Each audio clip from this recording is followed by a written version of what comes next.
Bonjour, bonjour, j'espère que tout le monde se porte bien. Alors voilà la deuxième vidéo. Donc on est sur un dessin avec des raimentas.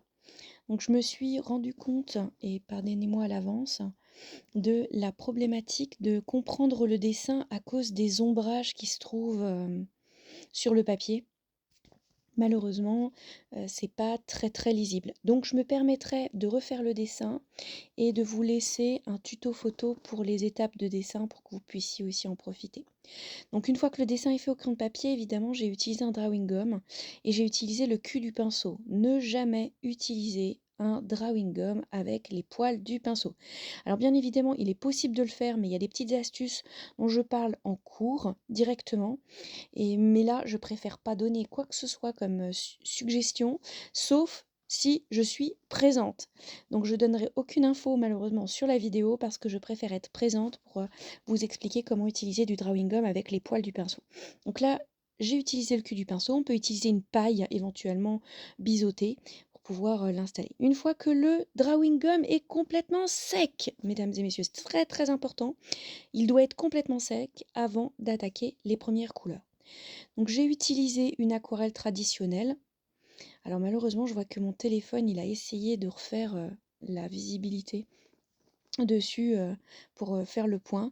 Donc j'ai utilisé un fond rose et un fond, comme le rose était mouillé, j'ai utilisé du violet par-dessus à certains endroits pour donner l'effet lumineux comme ça et mélangé. C'est super rigolo. Et vous voyez qu'avec le pinceau que je tapote sur mon doigt, eh ben, j'ai fait des petites taches dans le mouillé. Cet effet donne une sensation plus naturelle dans le dessin plutôt que de remplir de manière uniforme pour pouvoir créer un peu de côté naturel. Donc vous voyez que j'ai débordé avec mon rose que j'ai approché trop près de ma peinture bleu violacé qui était trop humide et du coup le rose a un petit peu débordé. Donc je vais le laisser sécher puis je vais vous montrer après comment est-ce que j'ai fait pour pouvoir l'enlever.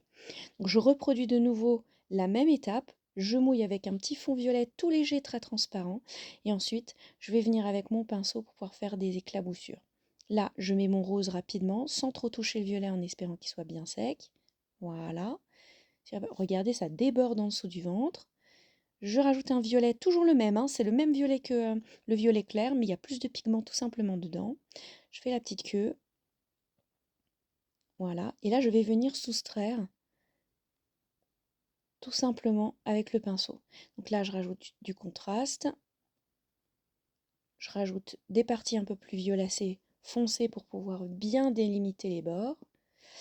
Et une fois que tout est bien sec, regardez, je vais utiliser du violet iridescent et je vais repositionner partout où j'ai mis du violet, par-dessus. Mais seulement une fois que l'aquarelle est bien sèche, parce que la première étape, c'était en aquarelle sans iridescent, hein. Et donc là, je suis en train de mouiller et je viens positionner mon petit violet tout brillant. On peut poser une deuxième, voire une troisième couche si votre brillant n'est pas assez coloré. Et n'hésitez surtout pas à bien frottouiller votre galet, comme je le disais dans la première vidéo, pour pouvoir obtenir vraiment la totalité du mica et du fond violet de votre galet. Enfin, quand je dis violet, vous pouvez faire votre raimenta en rouge, en bleu, en doré, que sais-je. Et vous associer avec un autre coloris au choix, hein. Il n'y a pas d'obligation, hein. Voilà. Et donc là, j'ai enlevé le drawing gum et on se rend compte du côté nacré à seulement certaines surfaces. Laissez-moi vos questions en commentaire pour que je puisse y répondre et que tout le monde puisse en profiter. À bientôt.